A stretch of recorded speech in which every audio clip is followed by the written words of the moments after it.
warahmatullahi wabarakatuh. Selamat pagi pemirsa pendengar Ceria Radio FM. Kembali lagi bersama aku Triana Mariska di acara spesial kita yang bakal bisa teman-teman dengerin setiap minggu, yaitu acara talk show. Nah, kali ini aku gak sendiri nih. Kita udah kedatangan 2 tamu yang bakal jadi teman ngobrol buat kita pagi ini, yang bahas soal mahasiswa rantau.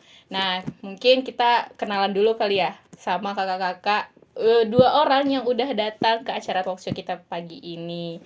Nah, buat kakak yang pertama mungkin boleh kenalin dulu siapa namanya dan dari kampus mana dan jurusannya apa. Oke, sebelumnya terima kasih Katriana. Halo, aku Dita. Aku merupakan salah satu mahasiswa dari kampus Universitas Islam Negeri Imam Bonjol Padang dengan jurusan Komunikasi Penyiaran Islam. Oke, salam kenal Kak Dita. Nah, ini kita ke tamu spesial yang kedua nih. Boleh perkenalkan dirinya, Kak? Halo, perkenalkan saya Rizky Amelia Putri, salah satu mahasiswa UIN Imam Bonjol Padang dari Komunikasi Penyiaran Islam. Salam kenal Kak Putri. Nah, karena kita udah sama-sama kenal nih sama Kak Dita, sama Kak Putri sebagai mahasiswi dari UIN Imam Bonjol Padang, kita bakal nanya-nanya dulu. Sebagai mahasiswa rantau tuh apa sih yang kakak rasain pertama kali gitu, kayak wah aku sekarang jadi mahasiswa rantau nih, jadi rasanya begini jauh dari orang tua. Mungkin bisa dijelasin dulu sama Kak Dita. Oke, terima kasih Kak. Kalau dari versi aku ya, menjadi anak rantau ini rasanya menurut aku sendiri ya 50% lah. Ada rasa kebanggaannya, ada juga rasa sedihnya tentunya. Rasa bangganya ya bisa tahu dunia luar itu bagaimana. Kalau untuk rasa sedihnya harus terpisah jauh dari keluarga.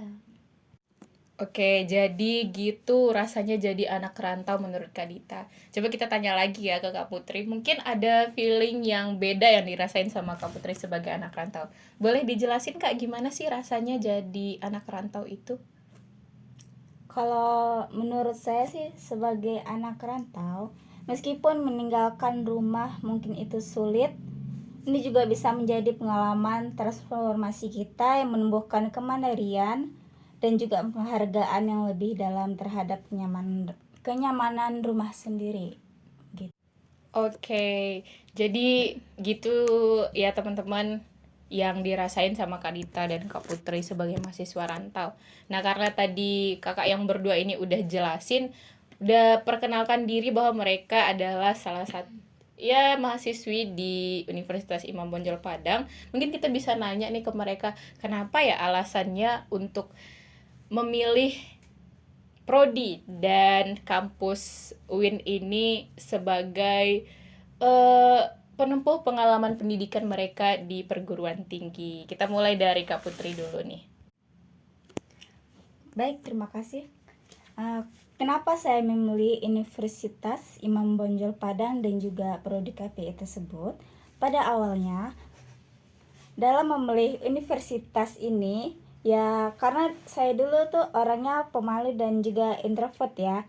Maka dari itu saya akan berusaha merubah diri saya menjadi orang yang lebih baiknya, atau sebaliknya yang lebih baik lagi. Dengan adanya masuknya dalam kampus ini, kita dapat berkesempatan bagi mahasiswa untuk mendapatkan pendidikan yang berkualitas, pengalaman praktik, dan juga berkesempatan dalam berkontribusi pada masyarakat serta meningkatkan kemampuan mereka terhadap berbagai aspek.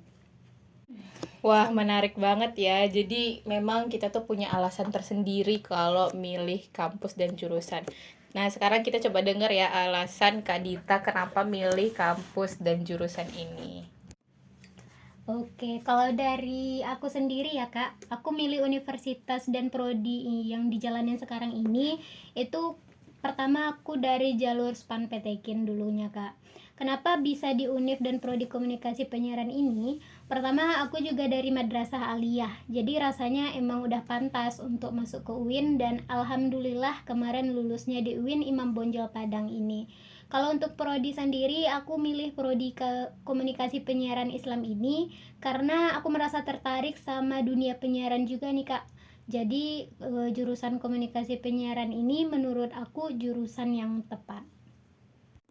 Wah, memang ya alasan kita yang berbeda-beda memilih kampus dan prodi itu menarik.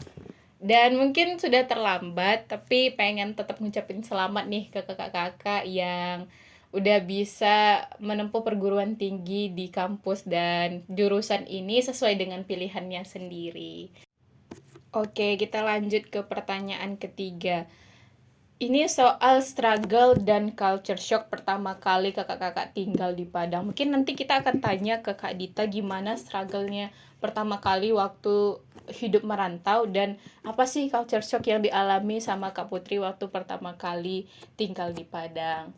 Oke, kepada Kak Dita mungkin boleh dijelasin nih gimana pertama kalinya struggle yang kakak alami sebagai mahasiswa baru.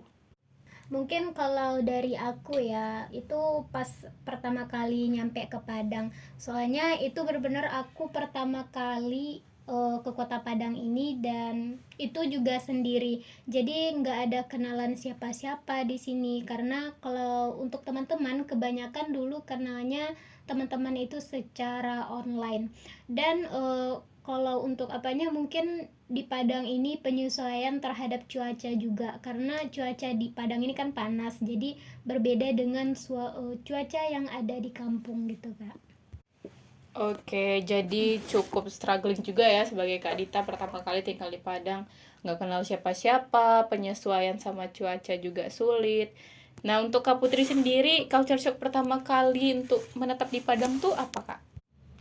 Kalau menurut saya culture shock sih yang ada di Padang biasanya tuh ada yang masalah komunikasi, ada yang perbedaan pendapat seseorang, komunikasi yang mana pada dasarnya saya itu kan orang yang pendiam, jadi ya gitulah banyaknya kurang pendapat sama yang lain.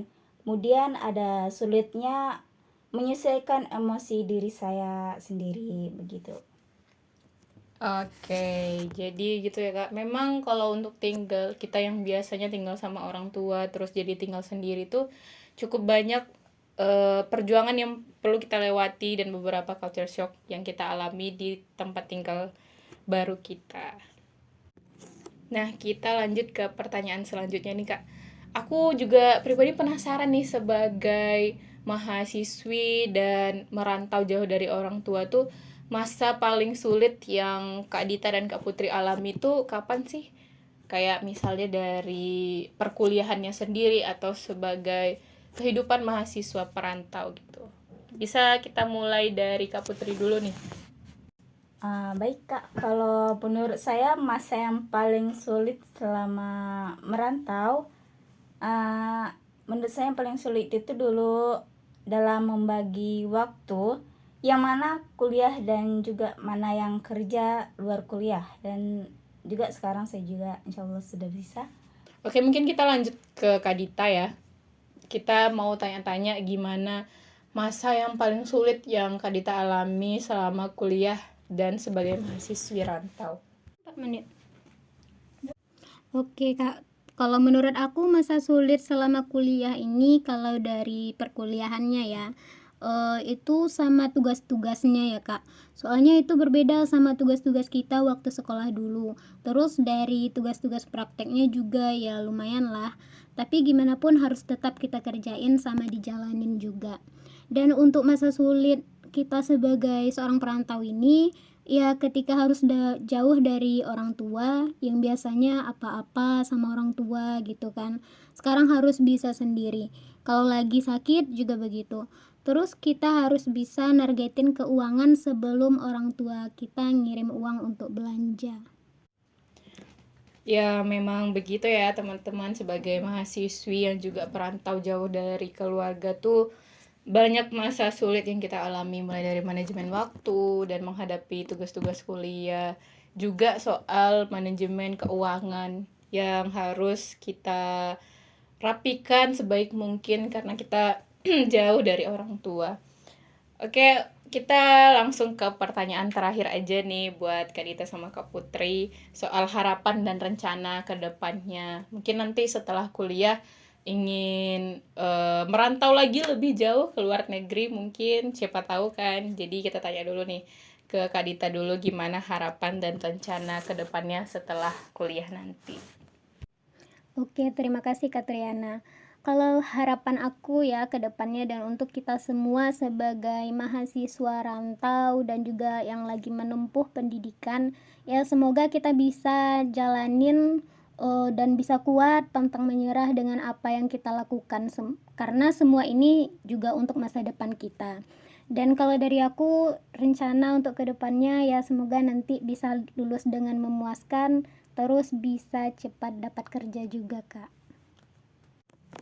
Wah, amin, amin. Semoga kita bantu aminin semua ya teman-teman pendengar Radio Ceria ini. Semoga apa yang diharapkan dan direncanain sama Kak Dita tadi bisa tercapai. Nah, kita lanjut ke pertanyaan terakhir untuk Kak Putri.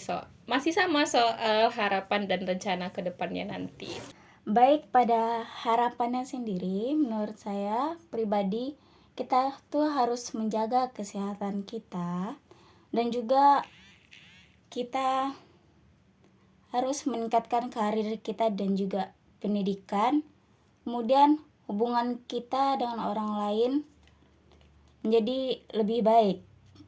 Pada rencana masa depannya, langkah awal untuk meraih kesuksesan sendiri yang akan datang, dan juga kita dapat membahagiakan orang tua dan juga menjadikan motivasi dalam meraih impian tersebut. Wah, sekali lagi kita ucapkan amin bersama-sama ya teman-teman. Semoga apa yang diharapkan dan direncanain Kak Putri dan Kak Dita yang sudah disampaikan di awal tadi bisa tercapai. Dan buat kita semua, semoga wish-nya untuk tahun ini dan tahun-tahun selanjutnya itu cepat dikabulkan oleh Tuhan Yang Maha Esa. Oke teman-teman, mungkin untuk talk show kali ini kita cukupkan sampai saat ini. Selamat bertemu di episode-episode selanjutnya dalam minggu-minggu spesial yang bisa nemenin teman-teman buat sambil bersantai di rumah atau sambil bekerja juga asik dengerin cerita-cerita kita, karena bakal selalu ada tamu-tamu menarik yang kita datangkan setiap minggunya. Akhir kata, wassalamualaikum warahmatullahi wabarakatuh. Sampai jumpa lagi teman-teman pendengar.